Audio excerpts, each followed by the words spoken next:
Welcome to the Bear Report on YouTube. My name is Andrew Freeman, and we have a special video for you guys today as I'm going to be breaking down my first mock draft for the 2024 NFL draft, doing the first round for all 32 NFL teams. Very exciting stuff here today. And just a little bit of background for this before we get started.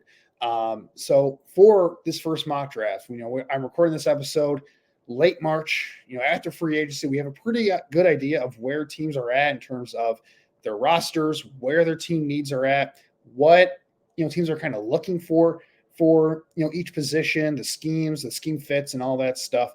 And we have a general idea, I think, of how some of the big moves that could be made and some of the teams involved with that. So just going to be giving you guys a combination of some of the things that I think are going to happen in this draft, and also, basing this off my own personal evaluations for what I think a team should do, a player that I think would be a good fit for a team based off the board, all that stuff. And I'm going to break that down as we go along here, just to know it's going to be, it's almost impossible to predict fully what a mock draft is going to look like for a team, because there's always going to be randomness when it comes to draft night. But all we can do is just try to put the best prediction we have here. And, it's fun. It's just a lot of fun to kind of make predictions, make educated guesses here. And I'm really excited to get into it. So before we get started, if you're a fan of our content here on YouTube for the Bear Report, make sure to like and subscribe below to get more content out there. The likes do a lot for the YouTube algorithm to get this out there, to push it out, to get our content out there. And make sure to follow us on social media as well. You can follow us on Facebook at Bear Report Scout and on Twitter at Bear Report. As for me, you can follow me on Twitter at AJ Freeman 25. And, for all of our extended work outside of the Bear Report on our website, you can also check us out on our podcast as well. We have the Bear Report podcast, hosted by Zach Pearson and Aaron Lemming, and the Picks for Polls podcast, where we break down more draft-related content as related to the Bears, hosted by myself and my co-host, Usaid Koshal. So with all that said, let's just get into it here.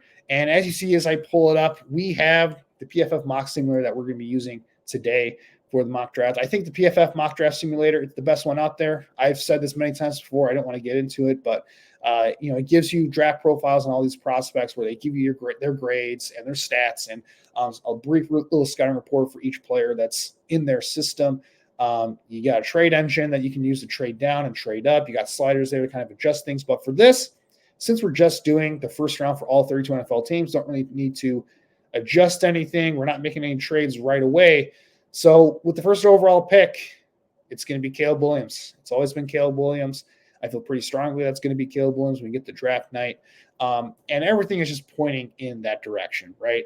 The Bears, they've spoken glowingly about Caleb Williams. They've been to his pro day. They met with him many times now. And I just think this is the way it's going. Caleb Williams, he's a special quarterback prospect. Everyone's going to, use the generational label against him for some reason. But look, he's one of the 3 or 4 best prospects to come along in the last decade. He's got special arm talent, probably going to be top 5 in arm talent as soon as he enters the NFL, with all the different types of throws that he can make, the off-script creativity that he has. He's a better in-structure player than he's given credit for, I think. And he's going into a situation now with the Bears, potentially where you have DJ Moore, you have Keenan Allen after the Keenan Allen trade was made earlier this offseason in free agency. You got Cole Kmet and Gerald Everett there at tight end. They brought in DeAndre Swift this offseason to kind of be that receiving back out of the backfield. They have a pretty solid offensive line set up for him, where you have, Braxton Jones and Darnell Wright at tackle. They've upgraded the center position a little bit. And with the 9th overall pick, they could potentially add another player to the offense at the 9th overall pick. So really, Caleb Williams, he's going to be entering a situation where if it's not the best situation for a first overall pick quarterback coming into the NFL, it's certainly up there. It's one of the best when you combine the defense as well, with Eagles' defense being probably a top 10-ish defense going into next year. It's probably one of the better supporting casts you could ask for a young quarterback in recent memory. So Caleb Williams, he's going to be the pick here. I think Bears fans should be ecstatic about this, coming off the Justin Fields trade and everything that's been going on Bears Twitter this offseason, all the debate that's been in Chicagoland over that. I think we're just ready to move on to Caleb Williams here, turn the page here to the next quarterback for the Chicago Bears, and you're getting a good one, Bears fans. I'm just going to say that right now. Now, moving on to number 2, things get interesting here because we've heard a lot of rumors that, Jaden Daniels could be the pick for the Commanders here. Drake May, by most accounts, is the number 2 quarterback in this draft for most scouts that, or at least for draft Twitter and, some of the scouts around the media that cover this for sport, they have Drake May as a number 2 quarterback. For me, it's kind of been 1A, 1B between Drake May and Caleb Williams. I think Caleb Williams kind of separated himself a little bit over the last couple of months of the process for me. But Drake May, he's a great prospect in his own right. I'm just not buying the Jaden Daniels kind of narrative going on here. I think that is being pushed by NFL teams that want Drake May to fall to them, whether it's the Patriots at 3 or whether it's teams like the Vikings that are looking to trade up for a quarterback like him in this draft. I just don't see a scenario where Drake May falls past number 2. I think he's clearly the number 2 quarterback in this draft. We're going to take him here. He's got the prototypical, size and tools that you're looking for. He's got a great arm, good off-script ability when he does have to do that. Pretty solid in structure. He's got some things to clean up with his footwork, some of his accuracy, I think, and pocket presence is probably the biggest question mark. But he checks almost all the boxes that you're looking for. He's one of the better prospects to come along in a long time in the NFL draft. I think Washington would be very silly to pass him up. And he's going to be 21 years old. He's an ascending player. This isn't a situation like Jaden Daniels where he took till year 5 to break out, or Bo Nix, who took till year 5, or J.J. McCarthy, where we haven't seen him produce at a high level, at a high enough volume yet. And there's still a lot of question marks there. Drake May, he checks the boxes in terms of, production. The grading profile, speaks very highly of him. He's got the tools that you look for from a traditional scouting standpoint. He's played a lot of snaps at UNC, and he's a young player who's still getting better. So you put him in a situation where you got Terry McLaurin, some good receivers, got to upgrade that offensive line. But for Washington, I think this is a good situation for them. It's a kind of new regime here. Build around your young quarterback. Drake May is the guy here for me at number 2. Now, number 3, this is where things get really interesting because the Patriots, I generally don't know what they're going to be doing here at number 3. I think there is a world where they stick here at number 3. They take Jaden Daniels or J.J. McCarthy as their next quarterback. They do need to take a quarterback at some point in this draft. They have Jacoby Brissett that they brought in, but he's not a long-term answer. He's a 1-year stopgap. But here's the other thing. This roster is in need of a complete overhaul, especially on the offensive side of the ball. There really isn't much here to work with if you're drafting a young quarterback. And my biggest fear is that with Jaden Daniels and J.J. McCarthy specifically, these aren't the tier of prospects like Drake May or Caleb Williams where I think you can draft those guys and figure out the rest later. I think these are 2 quarterback prospects where you need a good situation around them, or at least time to be able to buy them time to start, to sit a year and then start in year 2 or year 3. And I don't think you're getting that here with the Patriots. I think you have a situation where the roster just isn't great. Jacoby Brissett, he's a good, capable starter for you in the short term, but I don't think he's someone who can hold off a rookie quarterback for an entire season. And I think you really got to be committed to sitting a guy like Jaden Daniels or J.J. McCarthy if your situation's not great in year 1. So for the Patriots here, I'm going to have them trade down, and the team that I think is gearing up most of the trade up is Minnesota. We know that Kwesi's been looking to trade up over the last couple of drafts. And just hasn't been able to get a deal done. This year, he's got an extra first-round pick after doing some maneuvering. They've moved on from Kirk Cousins. That era's over. They're turning the page to trying to draft a young quarterback this year. I think it makes a lot of sense to move up here. It's going to cost them 3 first-round picks. The Patriots are going to do some pick swaps here to kind of even out the value a little bit since one of those picks is coming from this year. But the Vikings are going to trade up here for a quarterback. I think it makes sense for both sides. For the Patriots, this roster needs a lot of help. Get some extra draft capital in a top-heavy draft this year. Get an extra first-round pick next year. Again, there are quarterbacks every year, kind of like Jaden Daniels and J.J. McCarthy, in my opinion, to where I think you can pass up on a guy this year and try to build around, a guy hopefully next year, even the year after that, right? For the Vikings, it's going to leave them without a lot of draft capital, but this is a situation where they need to get the quarterback. They have some good supporting pieces. They can figure the rest out later, I think, in terms of some of the draft capital. And the quarterback I have them taking, it's not Jaden Daniels' guy. It's going to be J.J. McCarthy out of Michigan. I think he's a better fit for what Kevin O'Connell wants to do on offense. You bring him here to this situation where you have a good tackle duo with Christian Darrisaw and Brian O'Neill.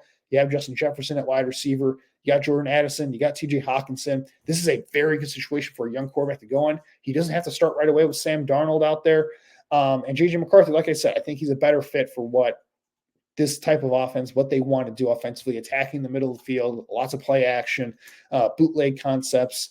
And I don't think Kevin O'Connell has utilized the quarterback run game. Not that he's had the opportunity to, but he hasn't really used the quarterback run game. And Sean McVay, Tree in general, hasn't really used the quarterback run game in the past. So I don't think they would value Jay Daniels from that standpoint. I think they would value what J.J. McCarthy can do in their offense here. So they're going to take him here at number 3.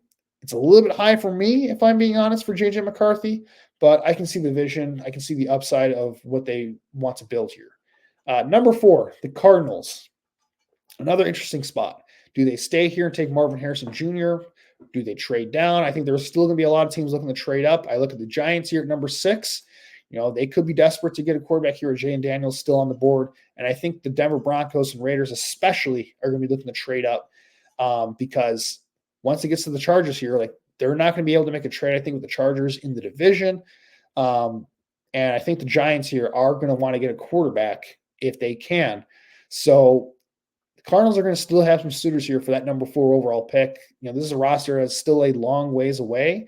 And if I'm the Cardinals here, I look at this like Marvin Harrison is my top wide receiver, but I don't think there's a significant enough gap between him and Malik Neighbors to where I feel like, I can get one of these two guys if I just trade down a couple of spots, get some extra draft capital. That could go a long ways here. So I think if I'm the Cardinals, I think that's what I'm going to do here. And I'm going to trade down with the New York Giants. We're going to swap 3rd-round picks this year, and the Giants are going to give the Cardinals an extra 2nd-round pick next year. It's a little bit of an overpay if you look at some of the charts. But I think you got to pay the quarterback tax here if you're the Giants and just turn the page on the Daniel Jones era, in my opinion. And they're going to be taking Jaden Daniels, who I think is a good fit for Brian Daboll, who will use the quarterback run game quite a bit, who will get creative with that stuff. They don't have a ton of talent here at the Giants, but here's what I would do. You have Daniel Jones as kind of your sacrificial lamb this year, still under contract. Drew Lock can be the backup this year. You sit Jaden Daniels for the year, give him time to develop, and don't put him in a bad situation. Use the rest of your resources. You still have a 2nd-round pick and a 3rd-round pick this year to upgrade the offense, whether it's the offensive line, whether it's getting another wide receiver here. But they need to get out from under this Daniel Jones deal as quick as they can. I think they had buyer's remorse from making that contract extension last offseason. Jane Daniels, again, I'm not the highest on him. I do think he's a first-round caliber quarterback prospect, though. I think he's a good fit for what Brian Daboll wants to do. And I think they can make this work here if, the Meyer family is willing to be patient and see this out over the next couple of years. So that's going to be the move there. Giants moving up for a quarterback. Cardinals, getting some extra draft capital in return. Still have a chance to get a number 1 wide receiver here. Going on to number 5, the Chargers are on the board. And to me, I get the jokes about Greg Roman and Jim Harbaugh. They're not going to want to throw the ball, because of their history where they do have a more of a run-heavy approach with their offenses. But to me, the pick's got to be Marvin Harrison Jr. here. I think he's the top quarterback in this draft class. He's the number 1 wide receiver. Wide receiver's their biggest need, in my opinion, because they have nothing there. It's Quentin Johnson, who is not looking great right now from last year.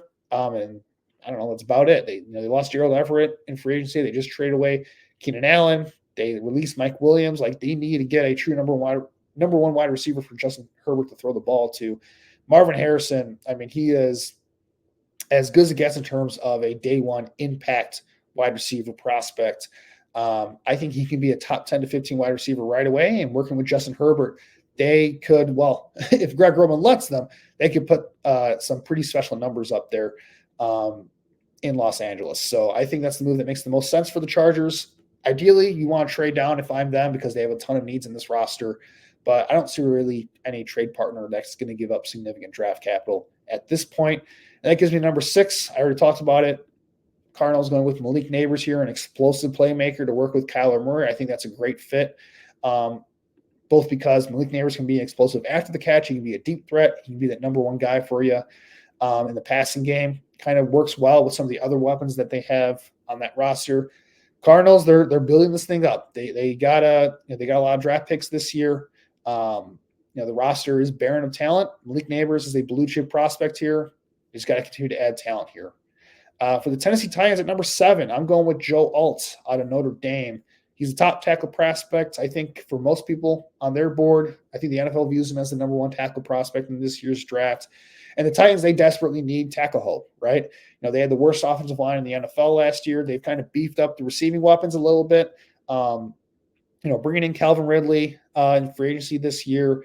They already had DeAndre Hopkins on the roster. They already had Treylon Burks on the roster, who has struggled as a rookie. But now you're looking at where you have some weapons on offense that they kind of brought in. Continue to add to this offensive line. I think if I'm the Titans, you're doing everything you can to put Will Levis in a good enough situation where he can show whether or not he's the guy. And with the pick of Joe Alt, he's going to step in right away at left tackle. You drafted Peter Skoronski last year at left guard. You signed Lloyd Cushenberry to be your center. Your offensive line already looks a lot better to evaluate Will Levis this year. I think that makes a lot of sense for them at 7 overall. And I think that's going to be the pick for most people if Joe Alt's available, is that he's going to be the pick for Tennessee Titans and pretty much any mock draft you're running. Moving on to number 8, the Atlanta Falcons. They've invested a lot at wide receiver. I still think that could be a need for them if they really value Rome Odunze that highly. But, they've spent first-round picks over the last few drafts on Kyle Pitts, on Drake London, on Bijan Robinson. They signed Darnell Mooney in free agency. They brought in Rondale Moore in a trade this offseason. With Kirk Cousins now there, I feel like the offense, they might see it where the offense, they've done enough to make it set with a guy like Kirk Cousins. They have a pretty good offensive line.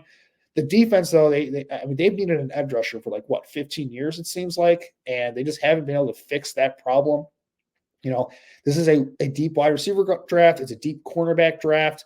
I think they can address those positions of need later on in the draft. They need to get an impact edge rusher here. I think that's what they're setting up to do based off of the moves that they have made this offseason.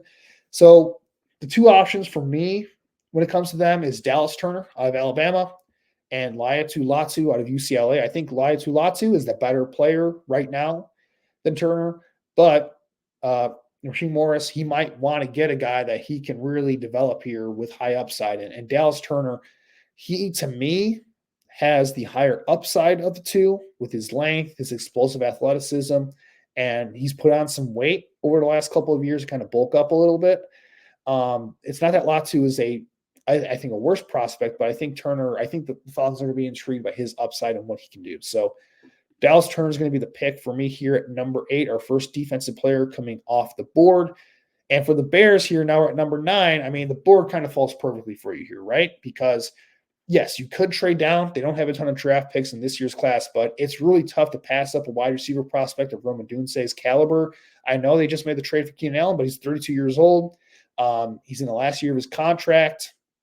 He's not a long-term piece for you, in my opinion.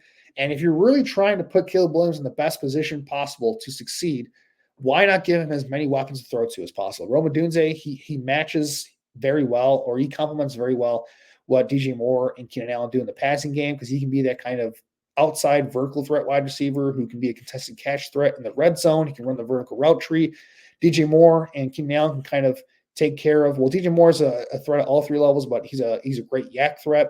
Keenan Allen is your possession receiver in the slot. I just think it makes a ton of sense, and you're just loading up on playmakers. You have those 3 at wide receiver. You have, like I said, Cole Kmet, Joe Deffer at tight end.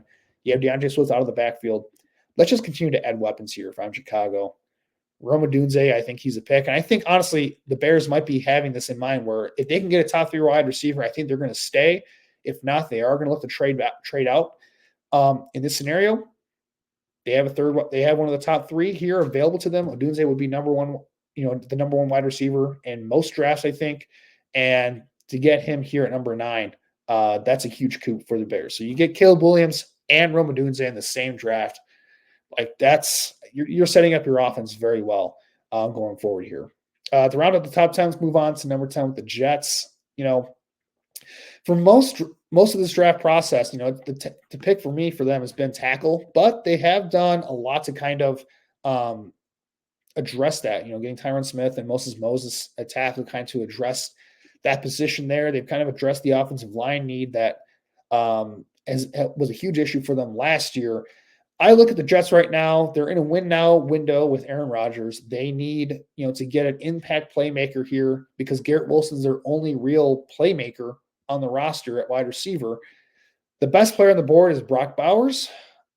So I say you draft Brock Bowers. He can kind of be that big slot for you. And the history of high tight end first round picks has not been stellar in the past or the last few years in the first round when it comes to Kyle Pitts. TJ Hawkinson, I think, has been kind of been disappointing, even though he's a really, really good player. Hasn't really quite lived up to the hype. But Brock Bowers, I think he's a better prospect than both of those guys. I think he can mix very well with Aaron Rodgers right away. And again, if you're the Jets, you're doing this for a 1 to 2 year window. Brock Bowers, he's more than just a tight end. He's a big slot. He's a gadget guy kind of in the passing game. He can do a lot of things after the catch for you. And I just think he can be the biggest impact for any other players that are on the board here. So I really like the selection of Brock Bowers here for the Jets. Moving on to number 11, the Patriots, after trading down. To me, you go off to tackle here. You need a lot of tackle really bad. Olu Fashanu, I know some of the media and scouts out there, it sounds like the conversation around him is kind of, they're kind of lower on him, it seems like, compared to where he was, before this process started earlier in the year. But to me, he's still a top 2 tackle prospect in this year's draft. He's the best pure pass protector in this year's draft. And the Patriots, they desperately need that pass protecting left tackle, in my opinion. You sign Michael Onwenu, who's going to be your right tackle going forward. You just got to continue to add talent to this offense here. And Olu Fashanu, for all of his faults as a run blocker, there aren't many tackle prospects coming out that have his skill set as a pass protector. So I really like that fit for the Patriots right there. Give yourself a blindside protector for whoever's going to be your quarterback or maybe your frontside protector. Who knows? Moving on to number 12. This is the toughest pick for me in the first round. The Denver Broncos, I desperately want to trade down for them, but I don't think there's going to be a trade partner really for them to be able to get significant draft capital. They have needs all over the roster. I really feel like, this is a year for them where they just kind of had to burn it down this year and rebuild this roster in Sean Payton's image. There aren't really many great options other than to just go best player available at a position of need. It'd be too early, I think, to go with the quarterback here, whether it's Bo Nix or Michael Penix Jr. In my opinion, I see both those guys as second-round options. I think the league views those guys as second-round options as well. So I think we're just going to go Quinyon Mitchell here at cornerback out of Toledo. He's had a great pre-draft process with the workouts, how he played at the Senior Bowl. The athletic testing was off the charts. He brings the attitude that I think Sean Payton wants from his defensive backs. It's insurance in case they can't come to a long-term deal with Surtain. He can be that can be a great duo for them at cornerback as well with Mitchell and Surtain. So I think that, makes some sense there for that pick. Again, the Broncos, it's really tough to gauge where they're going to be moving here because there's just so much work that needs to be done with this roster. If they can trade down, I think they do it. I just don't see a scenario where they trade down. The Raiders, again, another tough spot where I think it's too early to take a quarterback here. And too early to take a quarterback. Let's take one of these tackle prospects, in my opinion. I think it comes down to between Fontenot and Fuaga. What do you value? Do you value the guy on Fontenot who's been a left tackle or Fuaga who's been a right tackle? They already have Colton Miller at left tackle. I think these guys are close enough as prospects where you just take the guy who's got experience on the right side. And that's Fuaga. He's a great run blocker. I think Luke Getsy, the new offensive coordinator, is going to see a lot of similarities to him and Darnell Wright, who he had a role in drafting for the Bears last year. Has a very similar athletic profile as Darnell Wright. He is an absolute mauler in the run game. I think that's going to be what they want to do this year with Las Vegas, is that they want to run the ball this year. They want to be a old school, run the ball down your throat, defensive-minded team. Fuaga kind of fits that mold for building that type of offense and that type of roster around what they have at quarterback already with Gardner Minshew. For the Saints, they desperately need tackle now because the Trevor Penning situation, that draft pick has not worked out as many people predicted. That was not a very smart draft move for them to make a couple of years ago. It sounds like Ryan Ramczyk, there is questions about whether he's going to be able to play next year at all. So they just need to get the best tackle, offensive lineman available. Troy Fontenot is the best guy available, and he can play left tackle for them. He can play guard. I think he can even play center if you want. He's a great athlete. He's got, good pass protection technique. He's got required length. He's not the tallest guy in the world for tackle, but I think that kind of helps him when it comes to anchoring and stuff like that. But you put him at left tackle right away, and you just kind of hope for the best with your offensive line situation. If you're going to build around Derek Carr, you got to give him an offensive line. So Troy Fontenot he's going to be the pick for me at 14. When we get to the Colts, the Colts, they can go in a variety of different directions. They could go wide receiver here with Brian Thomas on the board. They could go defensive line if they want to get a pass rusher. But I think cornerback is still a need for them, even after some of the investments they made in last year's draft. And Terrion Arnold, I think, just kind of fits what Ballard looks for at cornerback. He's a big, super athletic dude, physical and run defense. He's still got some technique errors to kind of iron out in his game, but he plays the game the way that I think the Colts are looking for at that cornerback spot. He's got the athletic upside, I think. And I think with the Colts, they have a good foundation on offense already with what they have. They need to build that defense because the defense was an issue for them last year. And I think Shane Steichen can get the most out of what they have on offense already. So let's get an impact defender here at cornerback. Terrion Arnold, I think, has a lot of upside. He's one of the best cornerback prospects in this year's draft. So you get him at 15 overall. At 16, the Seattle Seahawks. I think for them, they're a situation where they don't have a second-round pick. They might be looking to trade down here. And I can see a trade partner here with them. The Philadelphia Eagles looking to move up. And what we're going to do is we're going to swap second and third-round picks here. That is about even on most draft charts that I see when it comes to draft value. The Eagles already have an extra second-round pick, so it makes a lot of sense that they'd be willing to move down a second-round pick around. Still have 2 day 2 picks. And the Eagles, I know a lot of people might be thinking, well, they're going to be moving up for a cornerback here. I do not have them moving up for a cornerback. I have them moving up for a tackle, Amarius Mims. And hear me out here.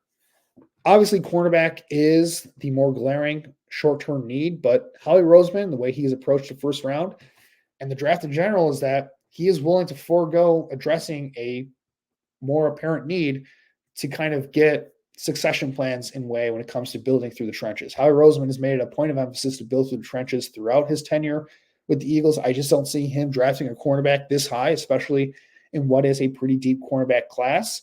And look, Jason Kelce just retired this year. They had a succession plan for him already in the building at that center position. Look, Lane Johnson is getting up there in age. He's struggled to stay healthy at times throughout his career. Howie Roseman has always made a point of emphasis, like I said, to build up that offensive line and to always have a strong offensive line. And Amarius Mims, he's got all the prototypical tools that you're looking for at right tackle. He's a good athlete. He's got incredible size, incredible length. He's a lot more polished than you might think, even though he just lacks the experience. Only 1 year of really experience, and even then, it was a shortened year because of injuries. But he has got a ton of tools to work with here. And I think what they do is they bring him in, they give him the year or two to kind of develop.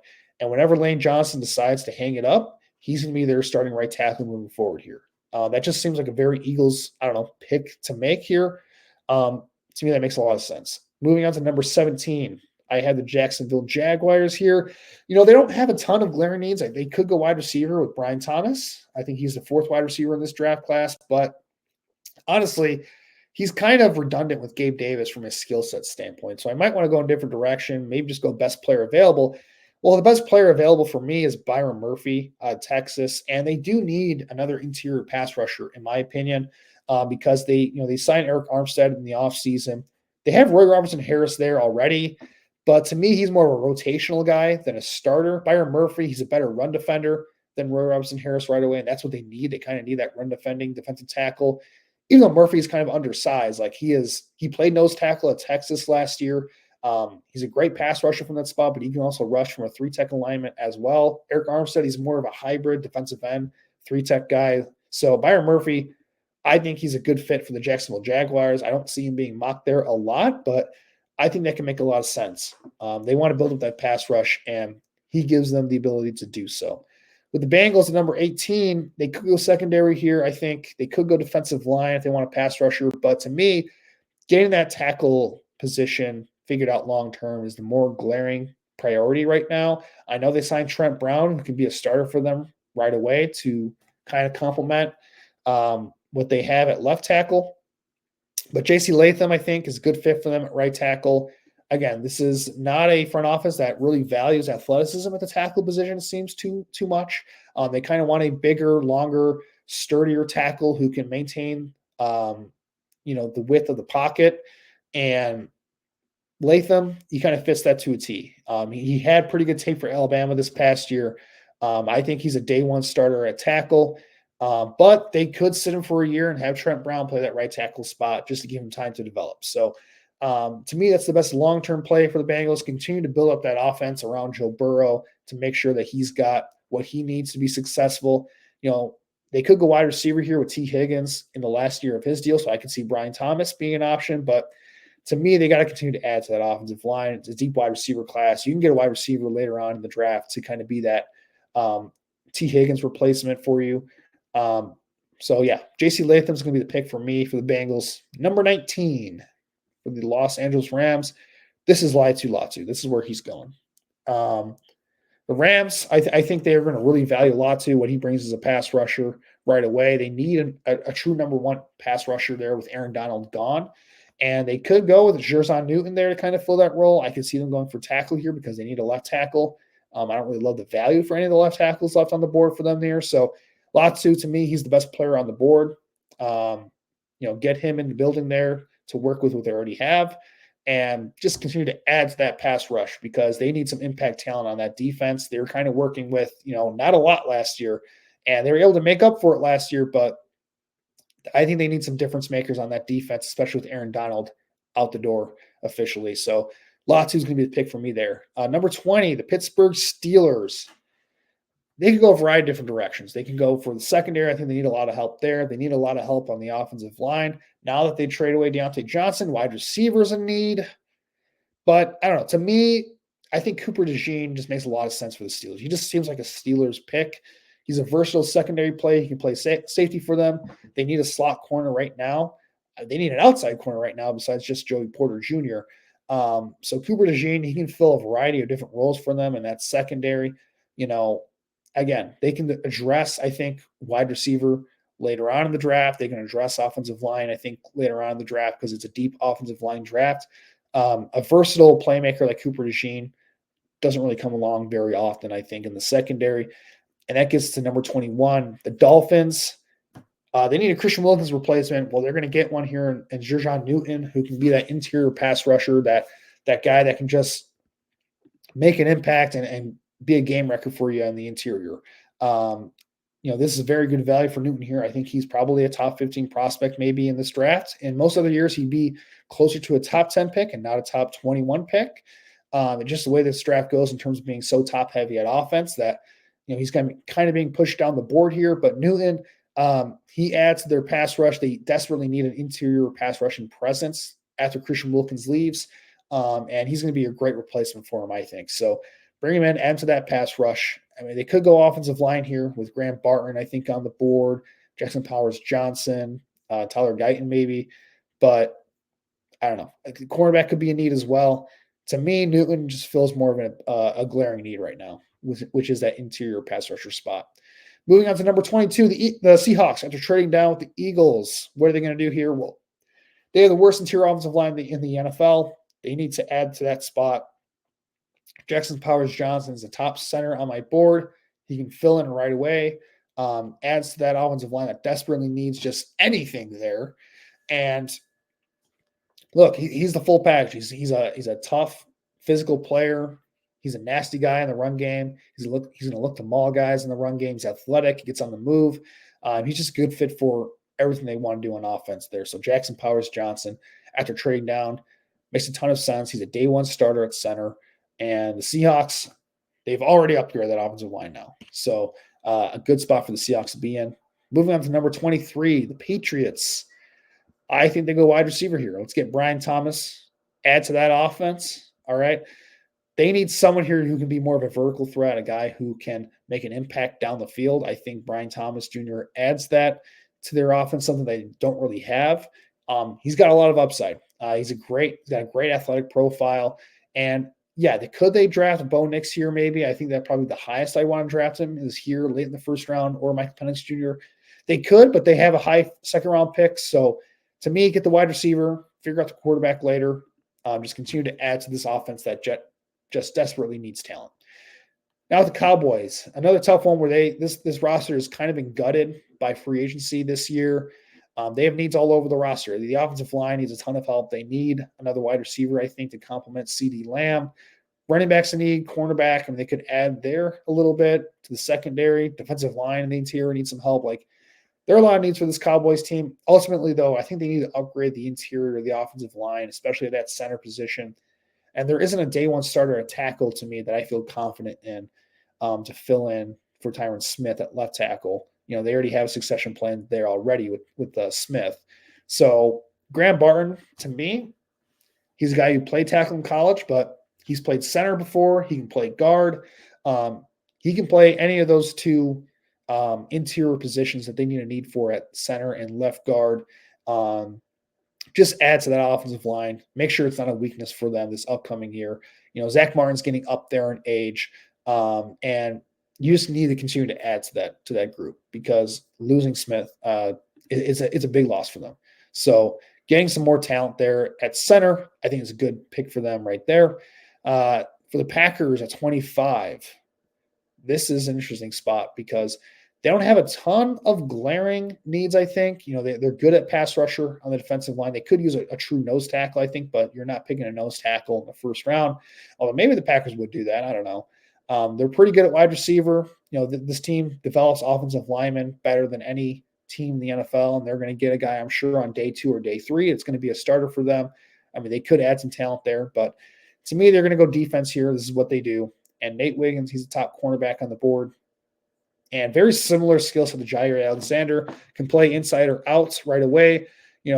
Stokes has kind of been a disappointment for them as a first-round pick at cornerback. And really, Jair Alexander, and there are some questions whether he's going to be a long-term fit for them, with his contract situation and, some of the things he does, some of the things he says off the field as well. Whether he's going to be a guy that maybe is a long-term fit for this Packers regime. But Nate Wiggins, he can come in, he can be a starter for you at cornerback right away. He can be an inside or out guy. I like that fit for them. He's undersized, but he's competitive. He's athletic. He's a very versatile coverage player. He can play man, he can play zone. I think he's a guy who can be an impact player for them right away. So the Packers adding to that secondary. With the Bucs, pretty self-explanatory. They lost Shaq Barrett. They need an edge rusher here. Jared Verse is still on the board. He's an older prospect, but I think Todd Bowles is going to really love his ability to push the pocket. One of the best power rushers in this draft class. He's got a really mean bull rush. And again, older prospect. I think he would have gone higher if he would have came out of the draft last year, I think. And this year he was good, not necessarily great. Didn't really take that next step forward, but there aren't a lot of tackles that can deal with his power at the collegiate level, and that's going to be a skill set for him to use at the NFL level. I think he's a good fit for what this Todd Bowles defense wants to do. Moving on to the Cardinals, I think cornerback is going to be a big need for them. Kool-Aid McKinstry. They had legitimately one of the worst cornerbacks rooms I've ever seen on an NFL field last year. They need to add an impact starter there. They could go edge rusher here, but I think there's some guys that could fall to them in the second round that they could be comfortable with. They've drafted some edge rushers in previous drafts, so it's not like it's a glaring need, but I don't know. I think cornerback, I think Kool-Aid McKinstry is going to be the better immediate player than any edge rusher that's on the board for them right away, and he fills a huge need. They need to get a secondary there. They don't really have, outside of Budda Baker, any impact players in that secondary, and that was a huge problem for their defense last year. They just don't have anybody to cover. So Kool-Aid McKinstry, he's a smart player. Maybe not an elite athlete, but he can play man, he can play zone, very technically sound player. He was hyped up as the top cornerback prospect going into this year. And I don't think, he did anything last year to kind of prove that he's not a first-round talent. He is a bona fide first-round talent. Bring him into the building, add to that defense a little bit. I think the Cardinals are going to be much stronger for it on that side of the ball. For the Bills, I think they have a good fit here with Adonai Mitchell as an outside receiver. They lost Gabe Davis. They brought in Curtis Samuel, who is more of a slot receiver. They have Khalil Shakir, who's more of a slot receiver. They need an outside guy who can kind of be an impact player for them. And you could say that wide receiver isn't a need because they did bring in Curtis Samuel. But here's the other thing about this is that, it seems like the Stephon Diggs situation is a ticking time bomb in terms of, when he's going to be out of there. So Adonai Mitchell, he's kind of insurance for Stephon Diggs as well. And he brings that vertical outside receiver threat that they kind of need in this offense. So to me, the Bills continue to add weapons around Josh Allen. For the Lions, we're getting to the end here, so we're going to kind of go quickly through these last couple of picks. For the Lions, let's go Chop Robinson. I think Chop Robinson could be an interesting pick for them. They need another edge rusher, and specifically, they need someone who has some juice and speed around the edge. I know James Houston is a good situational guy for them, but Chop Robinson, I think he's a better version of what they have there. They just need someone who can get after the quarterback around the edge that isn't Aiden Hutchinson. They tried to address that position with Marcus Davenport. I would have gone with Kool-Aid here if he was available, but he's not. Chop Robinson, I think, can just add more juice to this pass rush that they desperately need. It can't just be Aiden Hutchinson. I know they've added DJ Reader in the offseason who can be that run-defending defensive tackle for them, but Ali McNeil is still there. But getting a dynamic speed rusher like Chop Robinson, who has the best get-off in this class, he's got the best bend in this class among all the edge rushers, just a bolt of lightning off the edge. And I think that's exactly what the Lions need with that pass rush, just so it's more dynamic and more dominant. So that's going to be the pick for me here for the Lions, just adding more athleticism to their pass rush. Number 30, the Ravens. They've lost some talent in the offensive line. I think that's going to be the direction they go in here. Tyler Guyton is he's got all the prototypical tools you look for with an offensive lineman prospect. He's got the length, he's got the athleticism, he's got the prototypical size that you're looking for. Looks like a guy who's very competitive. He's just very raw. He needs to work on his technique a little bit. The Ravens, I think, are a good organization for developing these guys. He's got a lot of tools to work with, and they don't have to start him right away with Patrick McCarry on the roster. You can play some right tackle for them. You can also play some guard for them as well. He's a versatile offensive lineman piece. But they need to get some offensive line talent in there. That was a position that I think really started to show some flaws last year. It sounds like they're looking to kind of remodel that group a little bit with what they have on the roster. So Tyler Guyton, a high upside player, bring him into the building, hope he can develop and be an impact player for you at that right tackle or left tackle spot down the road. For the 49ers, the 31 overall. This is where things kind of get like, where do the 49ers go here? I think offensive line is a pick that would make a lot of sense for them. And the guy I'm looking at here for them is Jordan Morgan out of Arizona. He fits their kind of scheme in terms of the Shanahan West Coast or Shanahan outside zone run scheme. He's an athletic dude, gets on the run. He can play right tackle for them if they want, but I like his fit at guard even better because he's not the longest guy in the world, but he's great on the move. He can get to the second level with the best of them. He can be either at right guard or right tackle for them in the immediate. He can play left guard if you want. But I really like his upside in the scheme. I think he makes a lot of sense there. They need to add some more offensive line talent. And that was an issue for them. It didn't really play a role until they got to the Super Bowl. But they need someone in straight drop back situations that can pass protect besides just Trent Williams. And that was a big problem for them in their passing game last year is that when they got behind in the games and they needed to go to more of a traditional drop back passing game, that offensive line did not hold up as well in key situations. So Jordan Morgan, he's a good pass protector. He's got good technique, great athlete. He needs to get stronger, but I like his fit at guard for the 49ers in this scheme. I think he can be a guy who starts right away for you. And then with the last pick in the first round, the Kansas City Chiefs, what did they do here? I think Lamb McConkey is the pick here for them out of Georgia. Does he have a similar skill set to what they already have in the roster, with Rashee Rice kind of being a slot guy that they found last year? yes, and some of the other wide receivers on the roster, but McConkey, he's the best route runner in this draft. He's a guy who can play on the outside or in the slot for you. He runs good routes. He gets open. I think he's a good fit. They need to add to that wide receiver room still there. You can't just be Hollywood Brown be your only major addition to that room. I think with him, Rashee Rice, Hollywood Brown, the last couple of years of Travis Kelce, your wide receiver room for Patrick Mahomes is pretty dang solid. So that's going to be the pick for me there. And that's it. That's the first round. So for those who are watching this, let me know your thoughts in the comment section below, what you guys think about this mock draft. It's always fun kind of putting these together. You kind of go down to here, right? 4 quarterbacks in the first 4 picks of the first round. We'll see if that ends up happening. It sets up very well. A lot of offense early in the draft.